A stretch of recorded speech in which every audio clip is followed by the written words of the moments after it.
empty the chamber on them. And how do you do that? First 6 seconds, point A to point B, everything you got. Everything you got. Turn that shit up. Let's go.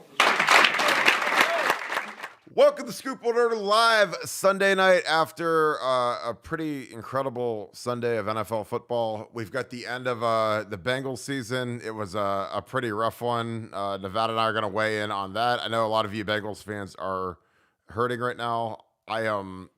I love Sam Hubbard. I'll be honest with you, Von Bell. Those are some of the greatest kids in the world, so I hurt for them right now. But man, what a dumb penalty at the end of that game. I mean, as much as you want to talk about the Chiefs getting a lot of the calls and the Bengals getting jobbed, that penalty at the end was one of the dumbest things I've ever seen in my entire life of football. It was up there with the G. Scott penalty against Michigan in terms of momentum and everything, but really bad stuff. Feel for the Bengals. We're talking a little bit about a kid that was on campus this weekend taking official visits. He'd be a humongous get, and we're going to see where that stands as of tonight. So, that being said, as always, we appreciate you guys. Thank you guys tuning in. It's Sunday night. I know a lot of you guys are heated up right now after the Bengals season came to an end, after it seems like they got jobbed. So thanks for joining us. Bring those questions in the chat. Leave us a like. Subscribe to the page. We're getting really close to our next benchmark of 17.8. We're about 5 away. So if you haven't subscribed yet, we appreciate you guys as always. Thank you guys for being here with us. Start getting those questions into the chat. We'll get to those. We're going to take you guys through an official visit, which is really fun. Kind of see behind the scenes stuff, some of the crazy stuff that goes on. Some of the meals look really good, and you can see why these coaches tend to get fat around this time of the season, because if they eat these meals every weekend, oh boy, you better hit the cardio machines. With that being said, I am going to bring in my good friend Joseph Asai. Nevada, Buck. Nevada, how are you today? Do not hit Pat Mahomes out of bounds, please. Yeah, that was rough, man. Because it's like, as bad as the calls were, like you said, there was some really questionable stuff going on, and we can go through a litany of calls. And the game really came down to that one play, and there was really no doubt. There was a no doubter. You can't do what he did. And Mahomes really sold it. Mahomes sold it like he was dead and threw his arms up and let the ball go out and lay down there. Because Mahomes, I really dislike Mahomes, but that was a really dumb penalty. That was a really, really, really dumb penalty and a tough way to lose. Because I thought if the game went to overtime, it's a coin flip. You got a chance to win that thing. And, hey, I had a big bet on the under. So I was under 48.5. So I was pretty happy about it from that standpoint. But as a Bengals fan, I'm not a Bengals fan. I'm a Browns fan. But I was rooting hard for the Bengals today. And, boy, that was hard to watch. Yeah, I mean, he sold that, and I was like, my God, is he Ric Flair, or like what level of sell? He's like when one of the guys gets hit with like the Stone Cold Stunner, and then they do like a backflip coming off the rebound when they get hit with it, and it's like, I was like, what an amazing sell by Mahomes. And then the funny thing is, the defensive end grabbed his knee like he tore his ACL, and like that was gonna like that was gonna stop the referee from going like this and throwing the flag up in the air. But I feel bad because like I don't really have like an NFL team that I'm like a diehard fan of, because I root for like Cam Hayward, and I root for Sam Hubbard and Von Bell, like the kids that I know. There's not many left that I played with, but I played with Cam obviously as a teammate. So it's like I was rooting hard for the Bengals because like Sam Hubbard is like, he's like a prince of a kid. He's one of the nicest kids you could ever meet. He's had a great year. He gets that big fumble recovery. And, and if I don't have any other reason to root for, I root for, I'd love for one of my guys to get a Super Bowl ring just because they're such good kids. And for that to be the way it went down, and, you're thinking, okay, hold them here, overtime.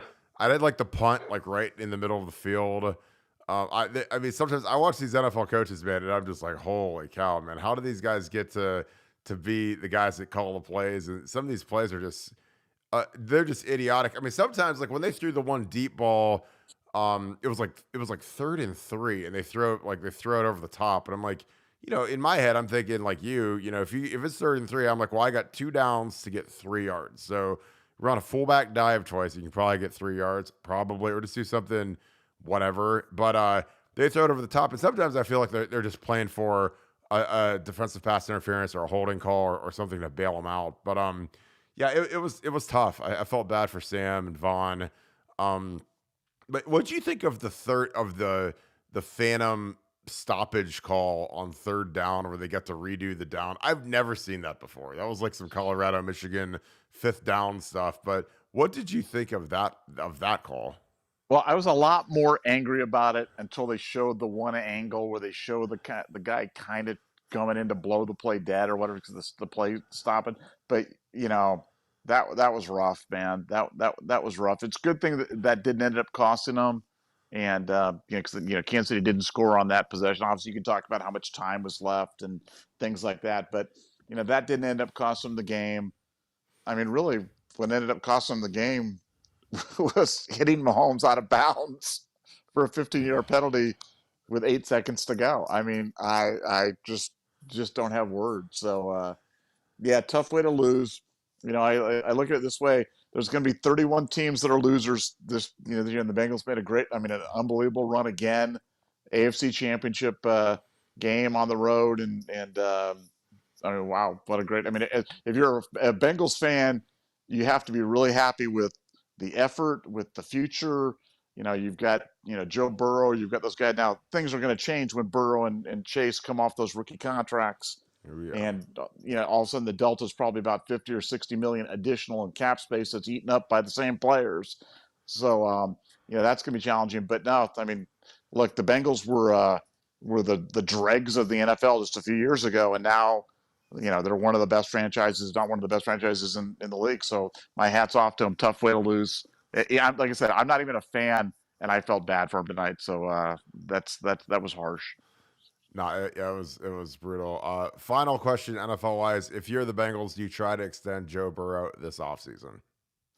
Yeah, I mean, clearly he's the heart and soul of that team, and you got to do that. And I mean, he's going to get the bag. I mean, what does he get? 45 million a year, 50 million a year? I mean, I don't even know what the number is for him right now, and it's going to be big.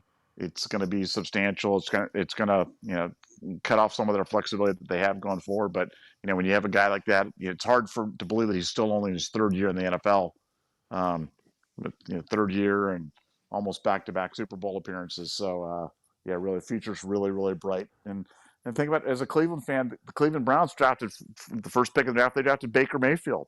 Oof. And that's who they got. And the Bengals got Joe Burrow. So I think the Bengals did better than the Browns. Oh my God, Josh Allen sitting there. Yeah, well, we're gonna move on to a topic, little different speed. Davison, Igbino or whatever Igbinosun or whatever his name is. He just took off. He's at Michigan now. He's a kid that if we got him, which at this point I'm not sure how you feel. He's a kid that is in a huge position of need. He was a freshman All-American. So Davison Igbinosun is a guy that they gave the royal treatment to. We have some pretty funny videos of the royal treatment going down in Columbus, what it looks like. Nevada, how are you feeling about this at this point Sunday night? He's in Ann Arbor right now. He's getting wined and dined up there. It's obviously been revealed that he is in Tennessee student directory, so he's already enrolled at Tennessee, so that seems pretty obvious that there's a good shot he's going to end up there. But what are your thoughts on it right now? Can we swing it back this way? I mean, look, can we? yeah, anything's possible. Will we?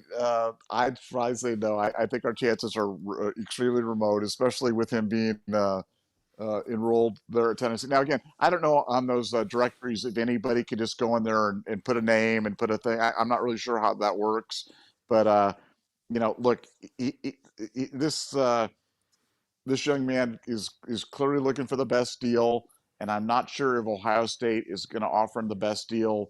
And Tennessee's definitely throwing the bag at him. So if I had to bet, I say he's going to Tennessee, and I think that's pretty much a done deal. But hey, you never say never. I would never guess that a Cincinnati Bengal guy could hit the Mahomes 15 yards out of bounds on the last play of the game to set up a game-winning field goal. So anything is possible. And grab his knee after he hit him for sympathy. Because he was hurt. He was going for the. I hurt my knee. I hurt my knee. The official did not care. So those of you guys that are watching this live on YouTube, this will also be on Apple and Spotify. This is inside the entryway to the WAC. They put up the first round draft pick jerseys. this is from the visit. He has a little buddy walking around with the camera. They posted this, so we're using it.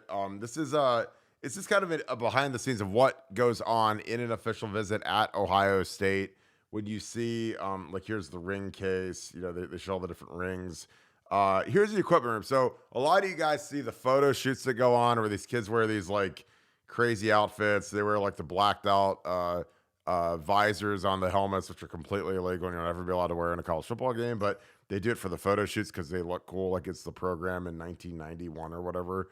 And like there's the little helmet. Like here, you know, the kids, they always want this like this black visor on the helmet, and you can't wear it, but it looks cool. So the kids, they all want to do photo shoots with the black visor helmet on.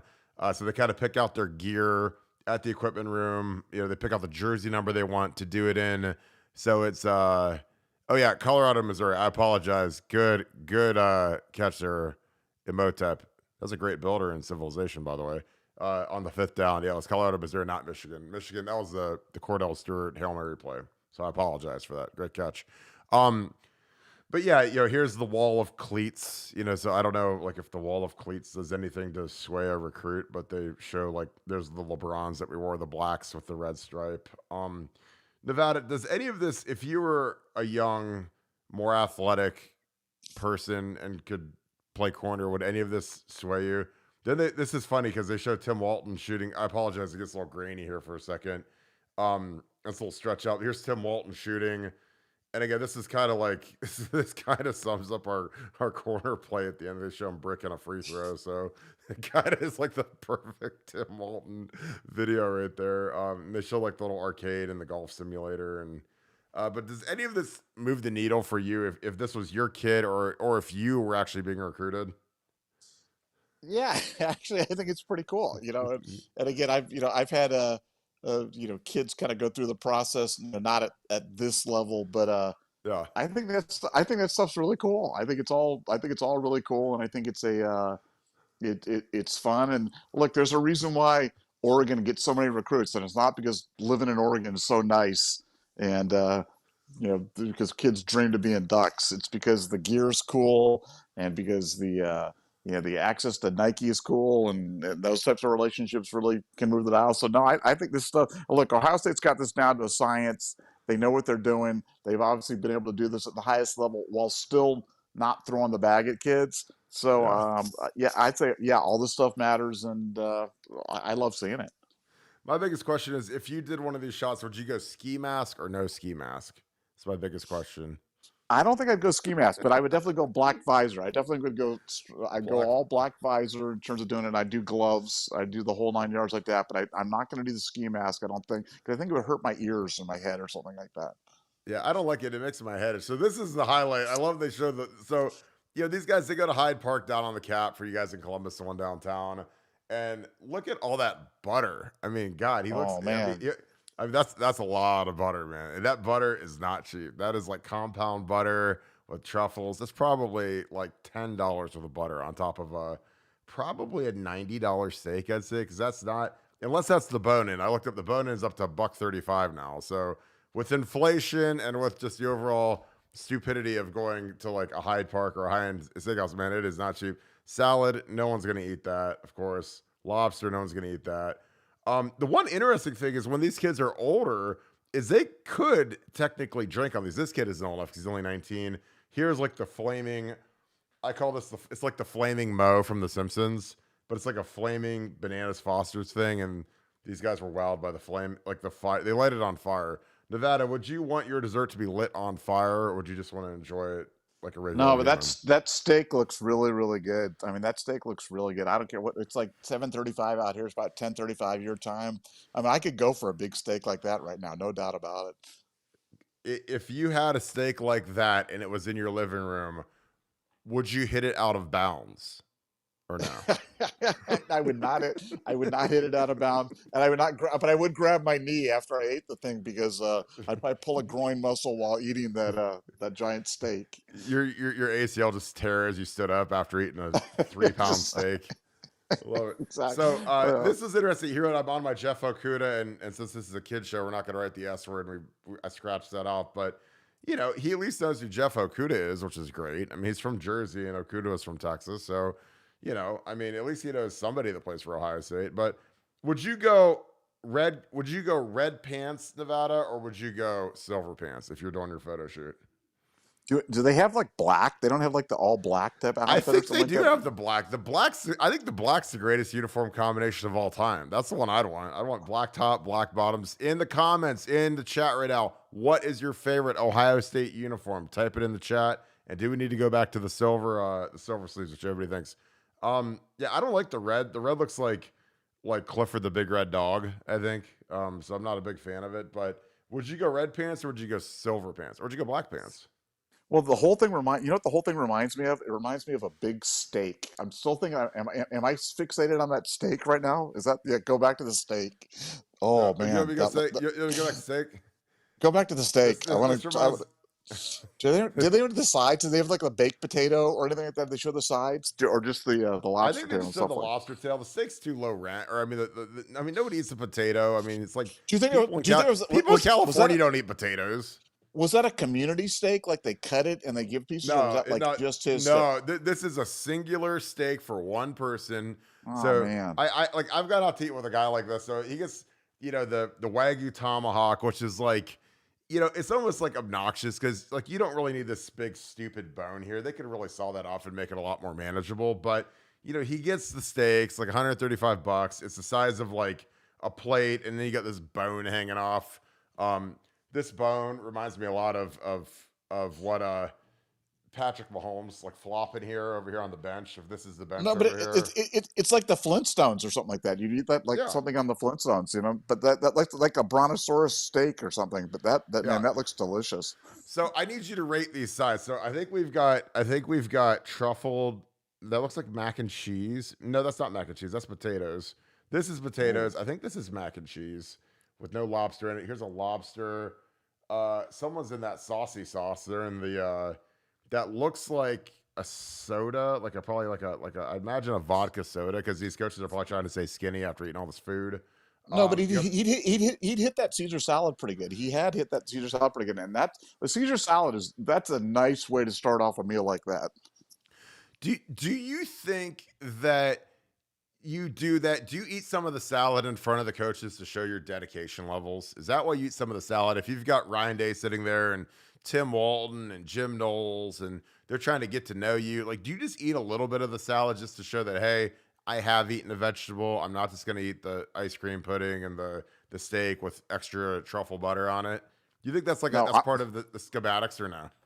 I'm ordering like Parker House rolls and like a shrimp cocktail, Ooh. and I'm ordering like all the stuff, and I'm just like loading up on the apps before we kind of go into the big. I'm Oh, eating it all just to show them that I've got a big appetite, and then I go heavy on the dessert, and maybe even like an after dinner, like maybe a Bailey's on the rocks or something like that. would you want to ladle the fire onto the food yourself, or would you want them a professional to do, or would you just want No, to I say, want "Hey, I'm a no, I want a leader." professional.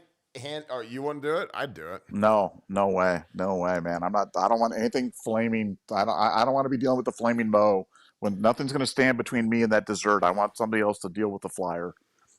I mean, I think that the flaming mo is a perfect concoction. So, you know, again, I want to go back. We're going to re-examine the initial part of the meal to make sure we didn't miss anything because I do not believe that we saw a baked potato. I'm just saying. Yeah, We got the compound butter here, big yeah, time. You yeah. know, and then you go over here. Look at that. That Caesar salad. He was eating that Caesar salad.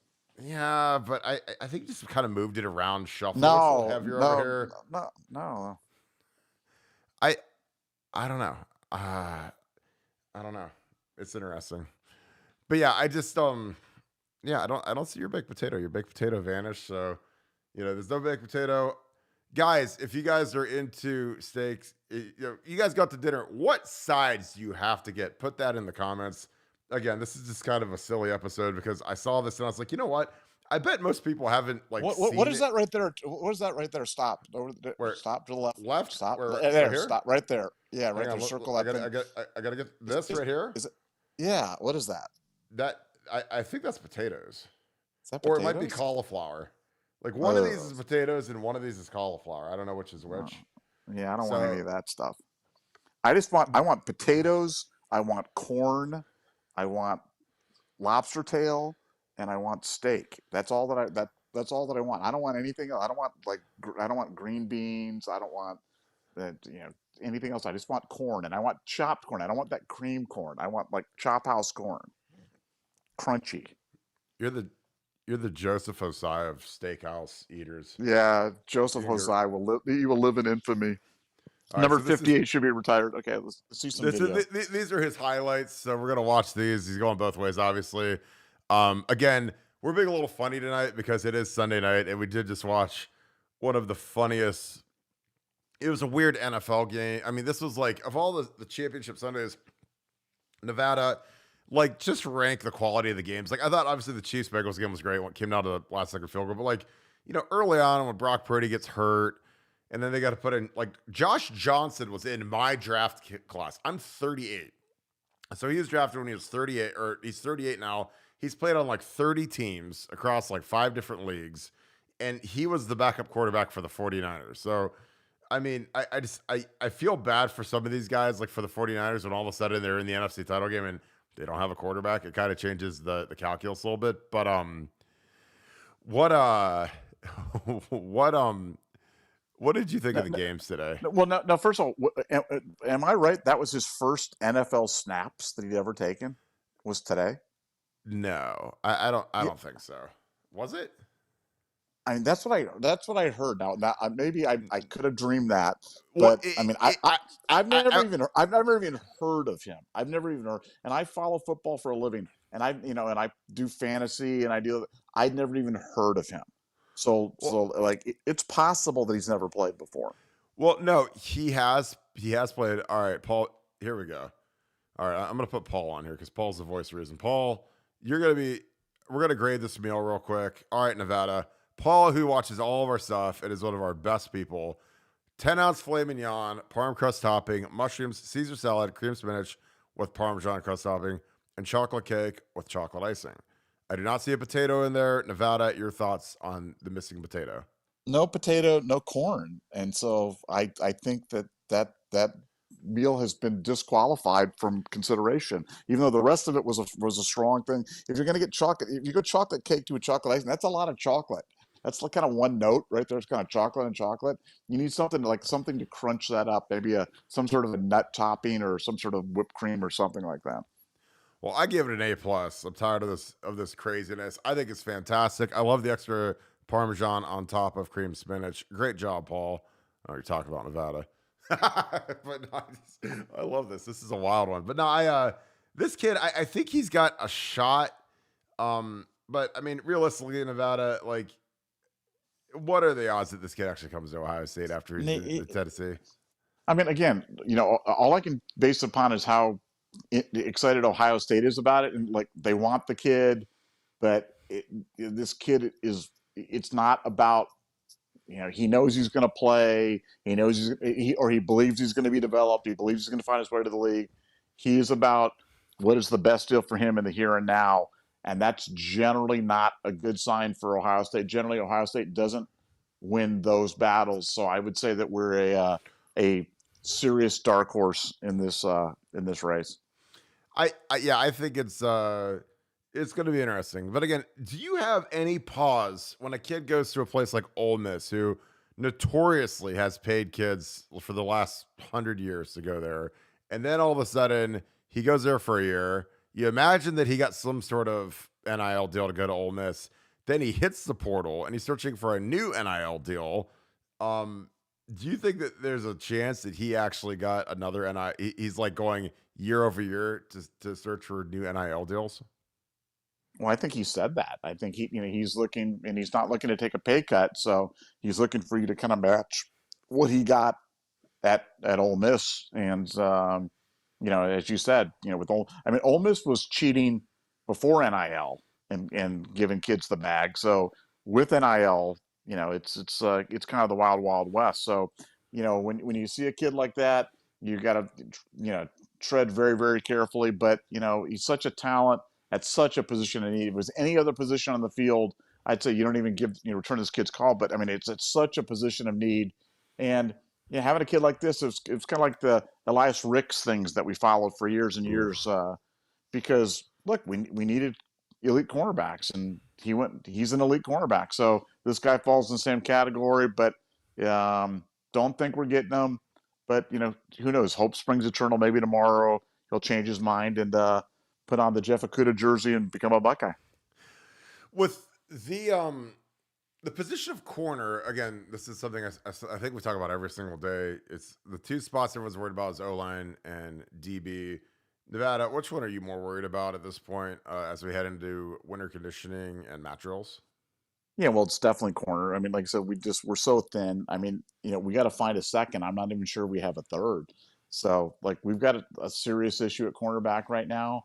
That some question marks that need to be answered. So, look, that's going to be my focus. It's almost going to be my two focuses through the spring are going to be the quarterback derby, because I think that's going to be just fun to watch, and I think the best man's going to win, and whoever it is, it's going to do great. But the cornerback position, we need some guys to step up, and it's time for Jordan Hancock to be a 5-star and be that lockdown guy. And we need some help, and we definitely need some help, and we need it quick. Yeah, I totally agree. I think that corner, and it's a position that I'm sure they're going to farm even after spring ball, because it's a position where it's really unique in that you don't really need to know a whole lot to play corner. Like, you don't need to know the scheme that well. I mean, it's pretty simple. You're kind of out on an island, or you're dropping to a coverage zone. So it's not the toughest thing in the world to come in and play corner with missing spring ball and limited access to your coaches. It's not like playing offensive line or quarterback or receiver.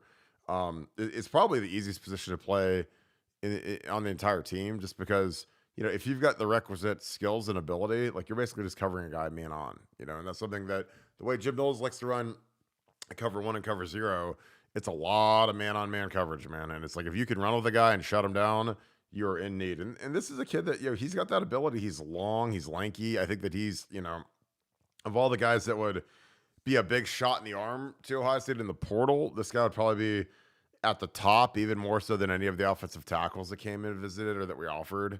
I know everybody, they wanted a tackle from Washington State and they wanted a backup from Georgia, but this is a kid that literally was a freshman All-American last year. Like, there weren't, to my knowledge, there weren't any tackles that were freshman All-Americans that you get from multiple years like this kid was. Because that's the other intriguing thing about this kid is he's not a kid who's a sophomore or junior who's going to be here for a year, for a senior year. This is a kid that literally is going to be somewhere for 2 years at least, and he's likely a 3-and-out kind of guy just because he's a freshman All-American corner, and those guys usually don't see year 4.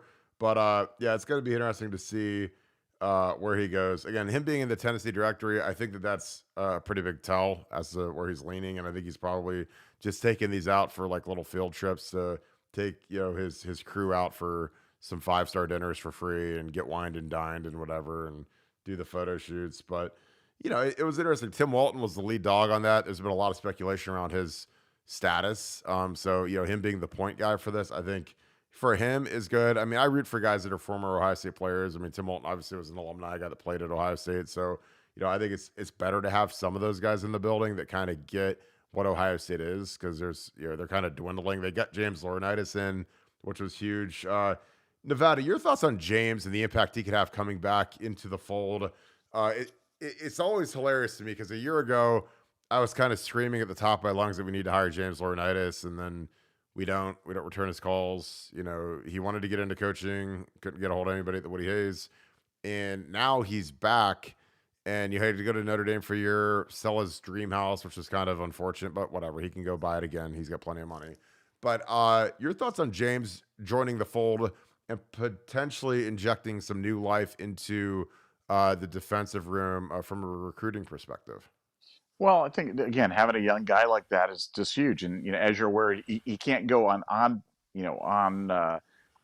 visits to go to recruits, but when they're on campus, he can certainly visit with them. And let's face it, Jim Knowles' strength, he wasn't brought on because he was a dynamic recruiter. It was kind of like a Kevin Wilson type who wasn't a particularly strong recruiter, but was great in the game planning, great in the coordination, and that's kind of what you're getting with Knowles. So having a guy like Laurinaitis who can help with the recruiting when the kids are on campus, help with maintaining that contact. I just think it's I thought it was a home run hire a year ago, and now I even feel more strongly that it's a grand slam home run for Ohio State, and couldn't be more excited about it. Yeah, and from a personal standpoint, I was like, obviously my career wasn't James Laurinaitis's at any level, but I was first team All American captain, just like James was. And to be able to sell that at your home school, I think is huge because, I was a coach, grad assistant for 3 years, got my MBA done.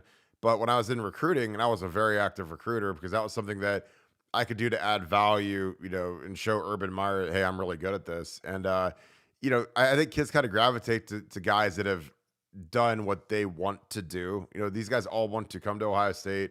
They all want to be All-Americans. They all want to win the butt kiss and the Lombardi and all the huge awards that James won. They want to play in big games. They want to beat Michigan. They want to be drafted high. James is a guy that should have been a first-round pick. He went right at the beginning of round 2.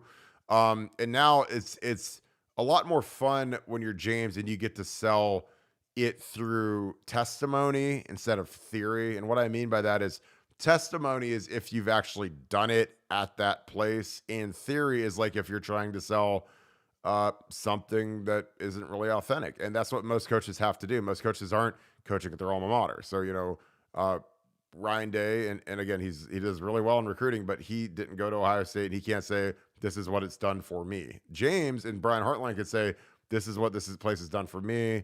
I've had a great life, great career, met my wife at, Brian and James both met their wives at Ohio State. It's kind of given them everything. And now he gets to sell that instead of trying to kind of reverse engineer and learn Notre Dame, that's hard. Because, when coaches first get on the staff, like in 2012, when Tom Herman came from Iowa State and, Zach came from Florida, and Ed Warner came from Notre Dame. None of those guys really knew Ohio State because they didn't go there.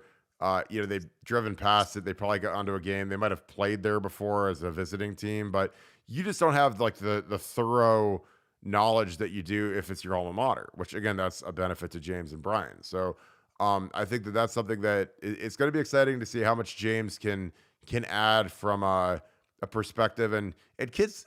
All these kids, their number one goal when they go on recruiting visits is they want to go to the NFL. That's number one. And it's probably, if there's 100 choices, it's probably 1 through 99. And then the last one is whatever, the color of the uniforms or close to home, whatever. But these kids want to go to the league. And the thing I think Brian Hartline's really good about is that, he played in the league and he had a nice career in the league, made a lot of money in the league, big second contract in the league. And he can tell that to these kids when he goes down to Florida and say, hey, I'm going to make you into a much better version of me. You're going to be a lot richer than me. And he's done that with Garrett and with Chris Olave and, the years that he had JMO, and he's doing it with Marvin and Emeka. And you got all these guys, Jackson Smith and Jigba. These guys are all like better versions of Heartland. They all get drafted much higher than Brian. They're going to get bigger second contracts than Brian. And I think James is kind of going to be the defensive version of that, especially for back seven guys, because I think James can relate to the secondary guys, safeties, linebackers. And I think that's what's exciting for me because we're getting long in the tooth, especially in the front seven with Jim Knowles and Larry Johnson as our lead recruiters up there. And I think you got to inject some youth into that side of the ball. Nevad, anything that I said that you agree with, disagree with, have a counterpoint to? Love your thought on my little diatribe there. Yeah, no, I think it's the point about being long in the tooth on the defensive sides. That's just the way it is. And I felt like we needed to get younger on that side of the ball. The way we've kind of got the staff set up right now, we're kind of short-staffed on that side of the ball, in my opinion, anyway. So, when you've got a couple of guys that are, older guys have kind of seen kind of the twilight of their career from a recruiting standpoint, I think having a guy like Laurinaitis is just, like I said, it doesn't get much bigger than that. And, I felt this way about Hartline when he was hired. Said it then. I'll say the same thing about Laurinaitis. I'll go all in on that. He's going to make a big impact here at Ohio State and going to be a very, very productive coach. CJ, I will download that film tonight. Peyton Pierce will have that ready to go for tomorrow. Again, if there's any prospects that Ohio State is in on, is recently offered, I'm getting a ton of those. But if there are any guys that you'd love to see, put that in the comments. Appreciate you guys as always. Any questions you guys have? We're getting into kind of the third week of conditioning, and now these guys are starting to assimilate together with the freshmen. The freshmen initially for the first couple of weeks are separated from the big guys. excuse me, so they can get some benchmarking stuff done. A lot of these freshmen have never really worked out before, or they haven't worked out at the level that Mickey Marotti pushes guys to work out. So they like to keep the freshmen separate initially. A lot of times they'll be working out at 6 a.m. Just all freshmen. Teach them how to do the warm up. Teach them how to lift properly. Kind of get a baseline on their flexibility and their strength levels. And after a couple weeks, then they get mixed into the group with the big dogs. So then all of a sudden it's like that's when your eyes get a little wide because you're looking at guys that are benching, extreme amounts of weight and squatting extreme amount of weight, and they're just bigger, faster, stronger than anything you've ever seen in your life. When you're a 18-year-old coming in from high school, and you should still be in high school. So that's always exciting. And then these guys start mat drills, which really suck. A lot of just conditioning, or they just try to mentally break you. It's kind of like it's not as extreme as like a Bud's Navy SEAL type thing, but it's like one of those things where they just try to break you. It's like an hour of just conditioning and barrel rolls, monkey crawls, just stuff to see what does it take to break you. So that's always a fun time of the year to see what guys kind of man up during that period, what guys kind of turn it down, and what guys have gotten themselves in better shape. Because there's some guys that don't take the off season as seriously. They don't get as much conditioning. And then when those things hit, man, it's like a sledgehammer hitting them right in the face. So Nevada, question for you. If we dropped you in a Buds class, like right now, took you out of your basement, threw you in a Buds class there for day one, how long do you think you could survive? I'm talking about just how long could you make it at Buds without ringing the bell and tapping out? Oh, 5 minutes, maybe 3 minutes. I mean, I'm a lot closer to going to Hyde Park and ordering a buttered steak than I'm going through Hell Week. So, I mean, I know my limits. Like I am well past my prime. I mean, even at my peak physical stuff, like what I was good at physically wasn't the stuff that would make it in Hell Week. Hell Week is like, you got to be conditioned, you got to be lean, you got to be, and obviously you got to be extremely mental tough. But I mean, those guys are machines, and I was always heavier, bigger, like raw strength, like that kind of thing. And that's not what you need to be great in Buds. It's not a bench press competition, it's not a squat competition. It's a endurance and no sleep. And yes, I would not last very long. I'm just telling you, I'm an honest guy. I'm 38 years old. I don't act like I could still play football. I don't miss playing football. So I'd probably last maybe 2 minutes, and then I'd be at the whatever. Where is that done? Is that done in San Diego? Is that where they do that? I'd be at the closest steakhouse in San Diego, getting an extra compound butter on my steak, truffle butter. So again, I don't act like I'm some big tough animal that could go conquer Bud's training, because those guys are monsters, and I just don't. I'm good. I had my moment in the sun of being big tough guy, and now I'm Mr. Podcast guy, so it's even more fun. But I'm excited. So this is a great question. You guys are bringing in some of these good questions now, like always. Nevada, this is a kind of $1 billion question. Appreciate this, T. These young guys with Mayan and X coming back, the receiver running back room are super deep. Over under 2 guys. How many guys combined from the skill positions of tight end, receiver, and running back do you see taking off after spring football? Over under 2. We'll start there. Well, it's over. It's going to be clearly over that. But I think you'll probably lose one running back. I mean, the thing about the running back room is the running back room's kind of heavy this year. But then, if you're a running back and you're looking anywhere past this year, the running back room's going to clean out. And we don't have any recruits that are even behind it. So anybody who's got a horizon that's more than 1 year will probably stick around. But I think from a tight end standpoint, you probably lose 1, and from a receiver standpoint, you probably lose 2. So I'd probably go over with that, and maybe 1 running back. So maybe 4. I'd probably say 4. But if it's 2 or 2.5, you're setting the line. I'm definitely betting over. Yeah, I totally agree. I just think that's just how college football is now, and I think guys they'll get through spring. They'll look at the depth chart. They'll say, "Man, I'm way down here. I'm gonna get 2 carries." Because at some positions we just don't rotate. Like a wide receiver last year, it was like a 4-man rotation for the whole season. It was Marvin, Emeka, Julian, and X. That was it. Like, I mean, we thought Jaden Ballard had more TikTok videos than he did snaps last year, I think. So, I mean, he was not on the field as much as I thought he'd be. Because again, a guy like that can stretch the field and run, you'd think that they'd sub out, one of our big dogs and let him, just stretch the field on a play and just throw him a rope and have him go see if he can go get it and add a different dimension to the offense. And even the fact that like Brian Hartline won't put him back on punt return or kick return was crazy to me. Like we had Emeka out there and I'm like, Emeka's playing like 75 snaps a game.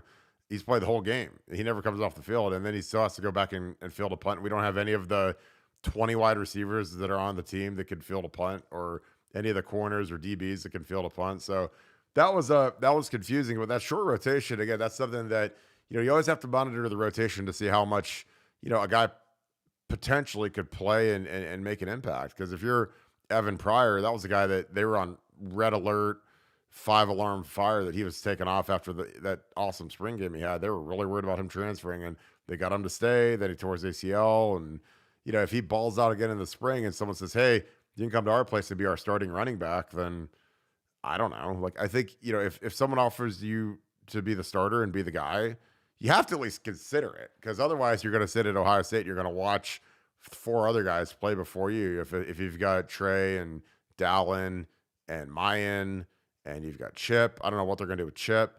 Those guys all started and played. I mean, Chip started the Michigan game, for God's sakes. Dallin started the Maryland game. The game before that, Trey started games. Mayan started games. Like I've never seen anything like that in the history of Ohio State football. And they all played well. It's not like they got out there and stunk.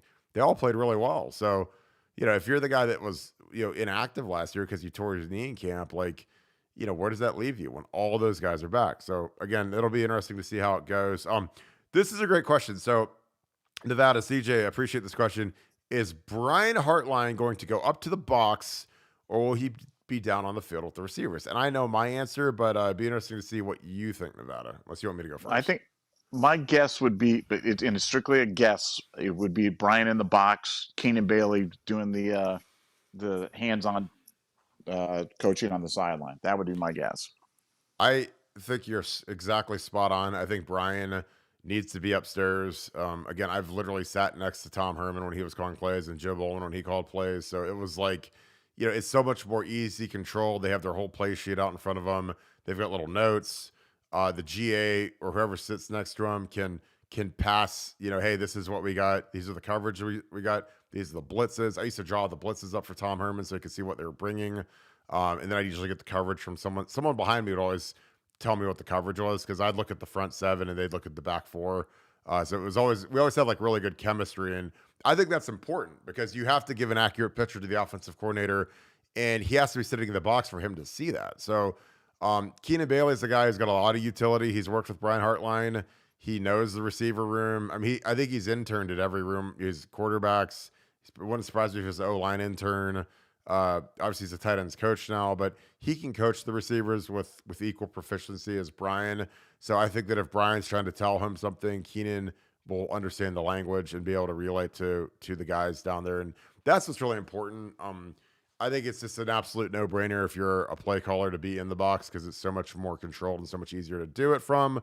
But it'll be interesting. True or false? Now, I want you to either dispel this myth or this myth will continue on, even though I'm not sure if you know. Well, I'm sure you remember I know you remember the game, but I'm not sure if you know the circumstances.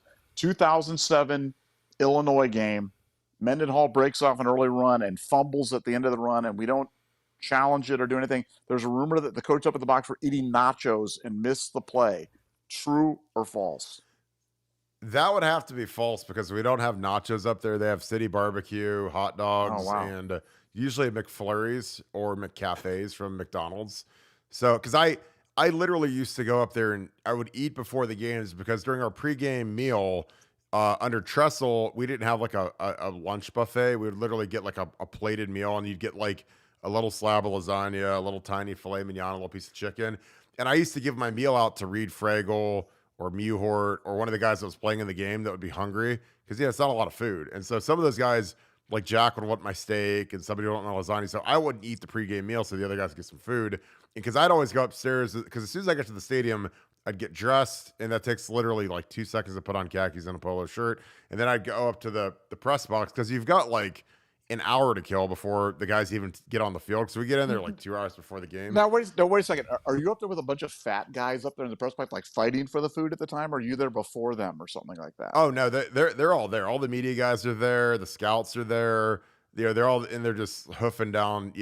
It's like funny. The guy gives you like a handful of the excuse me, the fudging beef on the little plate, and you put a little sauce on it. But I would just I would house a little bit of that, and then I'd be good to go for the game because again, I didn't need to eat like a big thing of lasagna and steak and chicken when those other guys wanted it. So I'd go in there, I'd get my little spot set up, I'd get myself taped to the window, like our little down and distance reminders and that kind of stuff, our little charts that we'd had up for the game planning.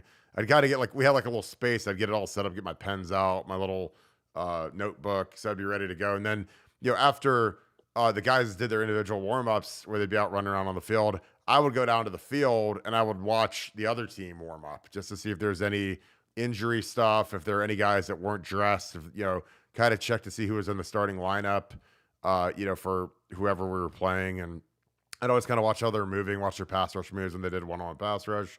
I had like a whole little thing. So when I would come into the locker room, I kind of give the guys a quick little report of what each guy did in the one-on-one pass rush period. And also, they always run base defense. You're not going to get anything on game day, but I just kind of give them little ditties that I could figure out, and then just calm them down and say, "Hey, I'll see you guys at halftime." Then I always run up to the top where we'd be ready to go. But yeah, it is funny because they've got like this food set up for the media guys up there, and I would just eat like a little bit of it just because I didn't want to eat too much and be all bogged down. But it's part of the gig when you're a GA, man. You're trying to just do as much as you can and give the guys a little bit more food. Then Urban came in, it was like we had a buffet after that, so. But Tressa was always paranoid about guys eating too much. Like get you got some guys stop playing, eat 6 plates of food, at the pregame meal, and that's always a possibility with some of those guys. So I know you're dying to say something after that diatribe. No, I'm not gonna say any word. Just I don't want to stand between you and your food at any point there, Mr. Barton. That's for sure. Oh my God, it was something else. What other questions you guys have? So it'll be interesting to see the quarterback rotation just because I think that, how many snaps does Devin Brown really get with the ones? Is it a true 1-to-1 split? So I'm going to put Walter, you asked, did Ryan Day rotate the quarterbacks? I assume you mean that in games. I doubt he would do that. I think that that's more something that, they'll figure out in spring. I can't see them not having a quarterback ready to go by week 1. I just think that that's going to be obvious. Like, obviously, right now, the heavy favorite is Kyle McCord. He started a game right at Ohio State. He's older. He's been in the offense. But the good thing is you've got a couple of guys that have been in the offense for a couple of years now. So, they know the scheme. They're not newbies. They're not transfer guys. So it shouldn't really be hard for them to just be able to go out and play the game. They're not guys that are going to be wondering what to do because they're going to know this stuff cold. They've been throwing with these receivers all winter if they're smart, and just grinding. So it'll be interesting to see how they rotate it. Nevada, for you, your first couple of days of spring practice, how would you rotate Kyle McCord and Devin Brown back and forth? Well, I think you just got to keep it a live competition. So I'd be splitting it 50-50 going through. And I think the interesting thing is going to be you have to continue the competition into the fall because you just cannot risk naming a starter or having a starter be apparent in the spring and having one guy leave and then you're really down to a tough situation in the quarterback room. So I think the delicate dance is to get both guys ready, but it's really sensible that you split the reps as much as possible so you keep both guys on the roster until the fall because Ohio State cannot afford to lose either one of them. Quick question, or this is a good one. Paramjot Sandhu, appreciate you, my man. You guys think Marvin will win the Heisman? Well, he didn't win the Blitnikoff, and I think we don't do a good enough job of promoting our guys for major awards. So I mean, he'd have to have at least 2,000 yards to get it, and I don't know. I mean, I would throw it to him. I'd throw it to him, and I'd try to get him 10 catches a game over 12, so you get 120 catches, and then you're probably going to get 2,000 yards out of it. But what do you think, Nevada? Does Marvin Harrison win the Heisman Trophy? I just think when you're not a quarterback or running back, you've got to do something else. Then you've got to return kicks, or you've got to play defense, or you've Yeah. got to do something else. Yeah. And I just think that Marvin, you know, I think it'd be tough. Is it impossible? No. I mean, he's got that kind of talent, and if he caught fire early and nobody else really emerged, could it happen? Absolutely. But man, it's such a quarterback stat driven award that I think it would be tough. But if anybody could do it, it'd be Marvin. I agree, and I think that the biggest thing to be able to win the Heisman is you got to beat Michigan. I mean, Michigan in theory has cost C.J. Stroud the last two Heisman trophies. If he beats Michigan and plays like C.J. Stroud's supposed to, then we're probably celebrating. And again, it's a whole team game because obviously we gave a lot of points, a lot of rushing yards, whatever. But I think that those Michigan games really loomed large for CJ because CJ this year if he beats Michigan. I'm sure we get by, Purdue in the Big Ten championship and he wins the Heisman, but instead we don't, and it slips away. And that's just part of football. Like, I mean, Ohio State, it's kind of, they're blessed that they're dominant in the Big Ten, but they're also cursed that they're dominant in the Big Ten because really the only game that people focus on is that Michigan game now. I mean, we beat Penn State, who turned out to be really good, won the Rose Bowl. Nobody really cared. And when that last game of the year is the rivalry game, and that's the national TV top, number 2, number 3 in the country game, and we lose, like that leaves a real sour taste in the mouths of the voters. And a guy like Caleb Williams, who'd already lost a couple games on the year, gets to get a mulligan because he plays in LA and it's West Coast, so it's harder to for less people pay attention to it. Obviously, his stats were dazzling. I mean, he ran for a ton of yards, and that's a fantastic offense that he's in. And Lincoln Riley knows how to get quarterbacks the Heisman, but that being said, I don't think he pays quite the penance that CJ paid for losing to Michigan for his losses. I'd love your thought on that, Nevada. Yeah, no, I mean, there's no question about it. You got to be, you can't, you're not going to win the Heisman. I don't think have we ever had a Heisman winner that lost to Michigan? I'd probably say no. Of course Yeah. not. Yeah. So I think that's just kind of a prerequisite. Got to beat them. And that's going to return. I mean, this there's a little 2-game blip that kind of drove a lot of those weasels out of mothballs, and now they're back and jumping around, but they'll return to their place soon enough. This year. Let's go. Let's go this year. I know, seriously. We got James back. He's never lost to Michigan, so he's putting that on the line, coaching. And we're on a 2-game skid, and we haven't beaten them in 4 years. Vince, this is a great question. I don't know if I really want to name a name. If we lose a running back to the portal, because we have so many, who do you think would be the odd man out and leave? I don't know. I mean, obviously, you got to look at the guys that played the least last year, which would be Chip and Evan Pryor. I'm not comfortable saying either of those guys would leave just because it is what it is. But again, it's modern college football, man. It's tough. I mean, you got, we didn't even land a running back in recruiting this year. Part of it was obviously NIL, and then another part of it was, if I'm a running back and I'm a freshman phenom and I say, well, you guys have 6 running backs that started and played the last 2 years, like, that's not the most appetizing room to come into. Now, next year is a different story because, Trey's going to be gone, Mayan's going to be gone, Dallin will be back, and then who knows? But I don't know. Nevada, do you have any comment on if we do lose a guy, who it would be? I'd imagine you're going to keep that quiet, but do you have any comment on that? Yeah, that's tough. I just don't think it's fair to the kid to speculate on that. But I mean, obviously, I think the names are kind of obvious who it could be, but it's all speculation at this point. So, we'll know more after spring ball for sure. Yeah, and this is a great question. The thought that Chip would move to linebacker before leaving, I was surprised he didn't play more. I mean, we had reports from inside camp that he was rolling with the 2s and looking athletic, and then, like a lot of the rotations on defense that were kind of interesting and questionable, like he didn't really play at all. And they tried to make him a kick returner and tried to do stuff to appease him and keep him engaged. But, I was surprised. I thought he filled in well at running back against Michigan. I mean, he didn't vomit all over the place for a guy that hadn't carried the ball at all. That was strange that Dallin didn't get that start and all of a sudden Chip did, but whatever. Do you think, Nevada, that Chip moves back to linebacker? Well, I just think it depends on the overall health of the room, and is Evan Pryor back or not, and how's Trey coming off that plantar surgery, and how's my knee? I think it's all going to be health related from that standpoint. But the linebacker room is kind of interesting because it's really kind of come down to be Steele and Tommy, and I mean, one of the forgotten men in that room is a guy that I really thought was going to be the next great linebacker at Ohio State, and Cody Simon. And I like he's not playing at all, or I shouldn't say at all, but not much. And that's completely perplexing. So yeah, put that down on another one on a long list of rotations, along with Jack Sawyer and Michael Hall and Tyleik Williams and Josh Proctor, of stuff that are just complete head scratchers regarding the defensive rotation. So I'm a little hesitant to make any predictions regarding who's playing or who's not playing or whatever it is, because stuff is legit weird on that side of the ball, and it is what it is.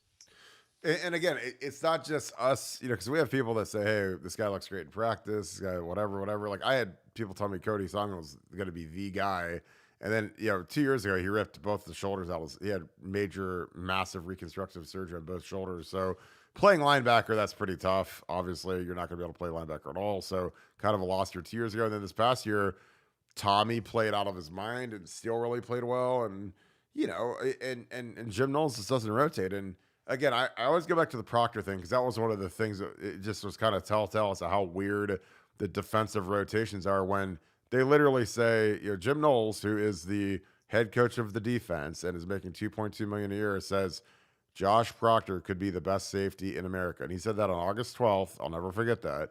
And then 3 weeks later, he misses a tackle against Notre Dame, and he never plays again. So again, that was beyond weird, and he's back for year 6. I hope he dominates. I hope he is what Jim Knowles believes he is. I hope that they figure that out, whatever mental malfunction was going on, and he gets to have the kind of year that he wants to have, so that he can get drafted and continue playing football for a living.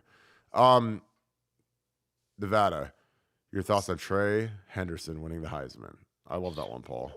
Well, look, I think he's got that kind of ability, and I think if he was any place other than Ohio State, I'd say he'd probably be one of the favorites. But look, he could bust off a 78-yard run and then not get another carry for the half. I mean, it's just the way that it goes there.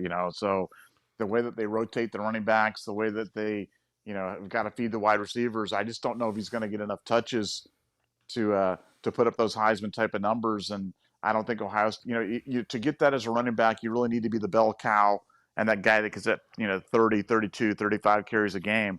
And I just don't see Trey, any running back at Ohio State, being that way, because that's just not how Ryan Day rolls.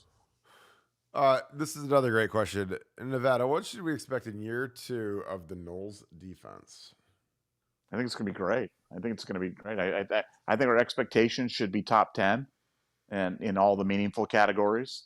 And I think anything short of that would be a disappointment. And I think that's, and the meaningful categories to me are, points per game, yards per game, points per possession, yards per play, third down efficiency, those types of things, like the meaningful stats, not these obscure stats where people are like, oh, we gave up big plays in the second half of the game against Michigan on third down.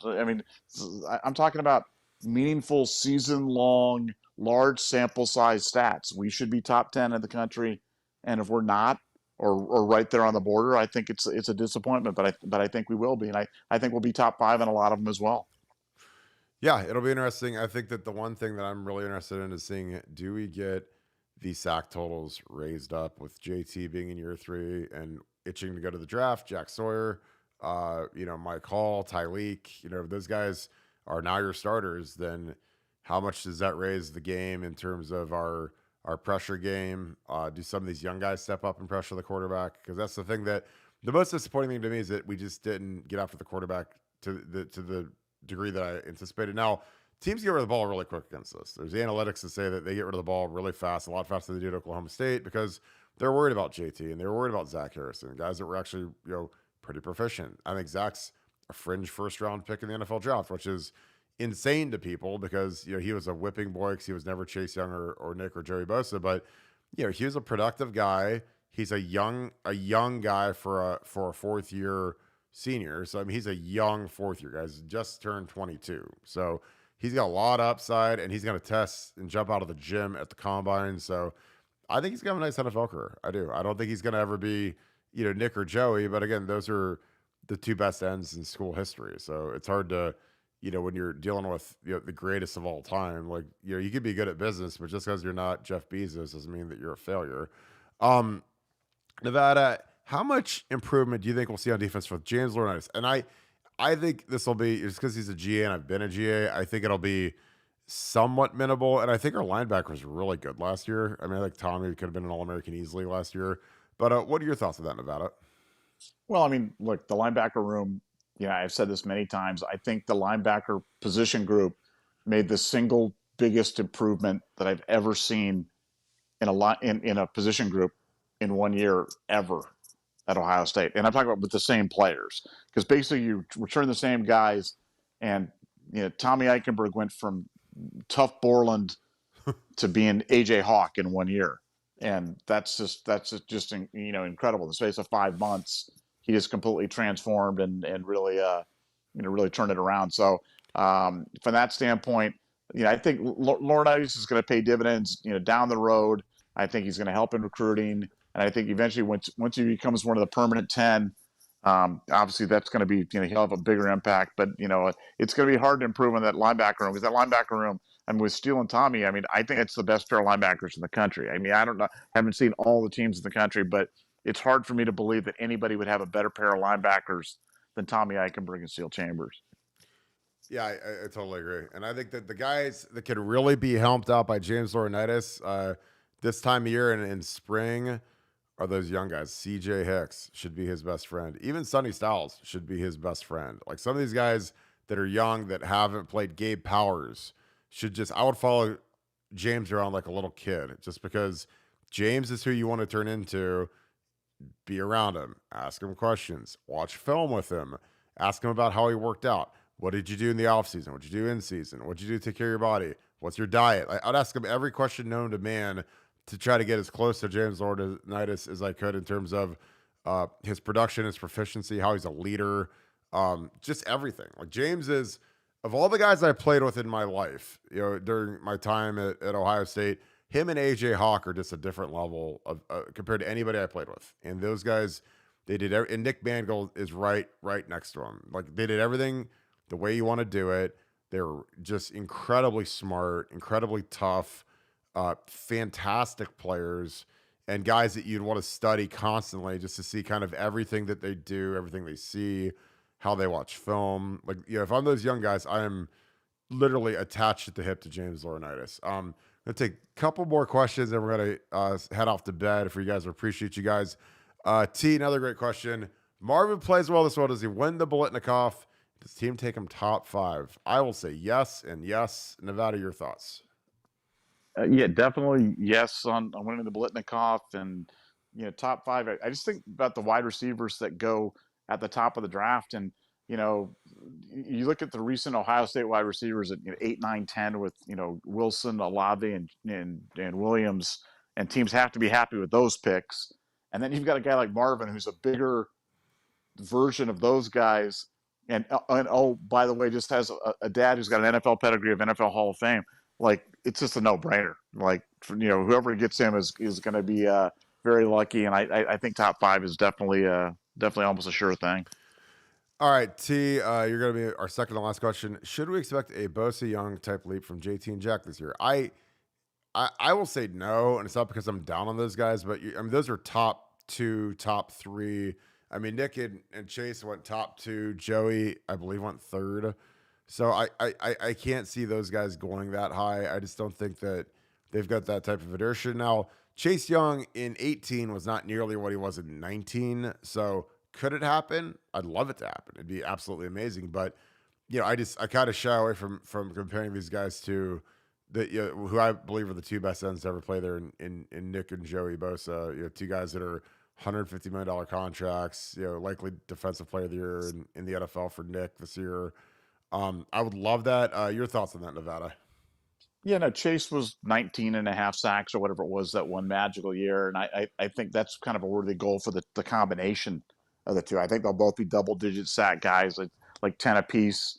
And I think, you get 20 sacks, that's Chase Young, but it won't be individually. But I think as a couple entry, I'd put them right there, 20 sacks between the two of them, and probably bet the over.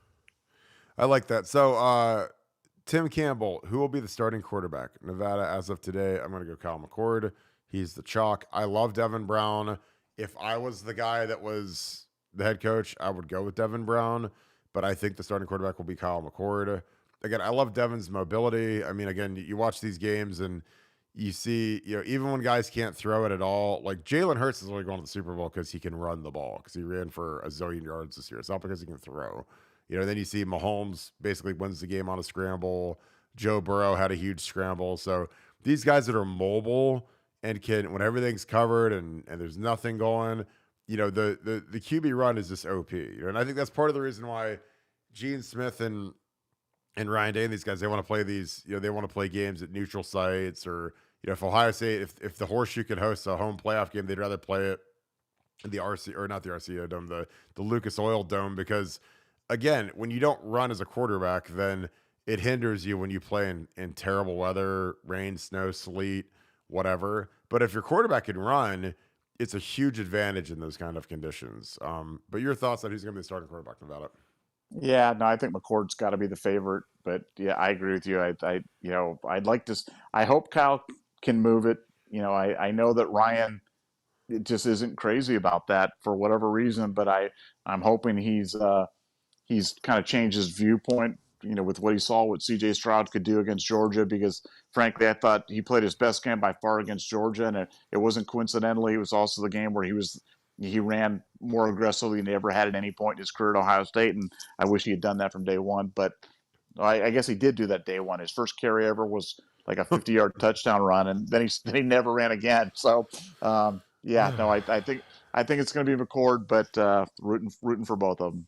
Yeah, I totally agree. I think that it was something where he left a lot of meat on the bone throughout his career. Fantastic career throwing the ball, but he doesn't have any rings to show for it. Has no gold pants to show for it. And I think that he's gonna look back. Of course, that he did some things differently. That being said, this is the last question. Appreciate you, JT. All you guys that are on here. Great show. Again, great questions. Again, you guys. There's some days where you guys really carry the show. You guys really help us. So we appreciate you guys. Sunday night's late. You guys are, some of you guys are upset Bengals fans. We are perplexed NFL fans, Nevada and I. Final question. It was brought up on another podcast that Knowles stated gash plays are a part of his defensive scheme that can happen. Do you think he needs to fix that and tailor the scheme to our personnel on hand? I think that any defense can get gashed. I don't know if that was just some clinic talk where he said that, hey, we could get gashed if they do this. Because here's the thing about calling a defense or a defensive scheme. Every defense that you could possibly call has a weakness. It doesn't matter if you're on a 4-3, 3-4, a 5-2, a nickel, a dime, a penny, goal line, punt rush, whatever, field goal block, anything you could call in Madden, there's a weakness to it. I promise you. So are there weaknesses in Jim Knowles' defense? Maybe, I guess, but he basically just runs nickel defense. It's 4-2-5. Now he has fancy names for his nickel, and he's got an adjuster, and he's got a bandit. His bandit is his bench safety, who's kind of to the short side of the field. The adjuster is the free safety. It's life and ransom. And then he's got the nickel, who's the nickel, which is the same nickel that we've always had. The only difference is he likes to play a safety like Tanner McAllister there instead of a corner, which, again, a little bit bigger body, a little bit more tackling. But, that can rear its ugly head when you run against a team like Michigan, and you got to have a guy like Lathan or Tanner, like Lathan in the box versus Michigan when they did their wing tight formation killed us because Lathan couldn't get the guy down, and we had Tommy walked out over the tight box. I'm gonna diagram that for you guys because it sounds like hieroglyphics when I try to describe that, but you got to keep Tommy in the box for those, and have Lathan be the point guy versus that formation. I'll draw it up for you guys. Your thoughts on that, Nevada? Well, look. First of all, we say this all the time on our podcast. Our job here in the podcast is to make you guys smarter fans and dispel some of these lazy narratives and some of these stupid things that get said out there by people that just get repeated over and over again. There's nothing crazy about the Knowles defense. It's a 4-2-5. It's commonly referred to as the nickel defense. That's what it's referred to. So when people talk about this defense like it's some crazy, wild riverboat gambler scheme that's kind of going on, it's just not true. I think that when people say that, when we gave up long plays for touchdowns, it's because guys were in positions to make plays and didn't execute their jobs, and that's what happens. And when you do that, typically on a defense, if a couple of guys if one guy makes a mistake, it can generally be a first down or a big play. If two guys make a mistake, it's definitely a big play. And if three guys make a mistake, it's generally a touchdown. And so what we would have on things is one guy would take the wrong gap, one guy would get caught up in the wash, and another guy would take a bad angle or not close on the play, and bang, it's a touchdown. And that's been true since the beginning of time on anything. And for Ohio State I think they had 9. The ironic thing is Ohio State, the traditional definition of long scrimmage plays, and if you look at the definition of long scrimmage plays on college football stats or any of the advanced stats, we were 8th in the country in defending long scrimmage plays. 8th, because those are just defined as 10 plus yards. Now, when you get the longer ones, the 40 and 50, I think we gave up like 8 of those, and that put us near the bottom. But it's like we weren't giving up lots of 12s and 13s and 15s. We had 8 bad plays where people scored. So when people start talking about, it's some super exotic defense that's super crazy and it's some, no, that's not true. It's just not true. And it's not my opinion. It's the facts of just watching. Just go back and watch the tape. We're not running stuff that's wild and crazy and blitzing 9 guys from one side or blitzing all 11 and leaving nobody back. Or we run a 4-2-5. That's our base defense. Sometimes we walk a jack around and he lines up and tries to create kind of a mismatch on the line, or we're doing that in kind of early runs, kind of an early run blitz basically. But no, I don't think it's systemic.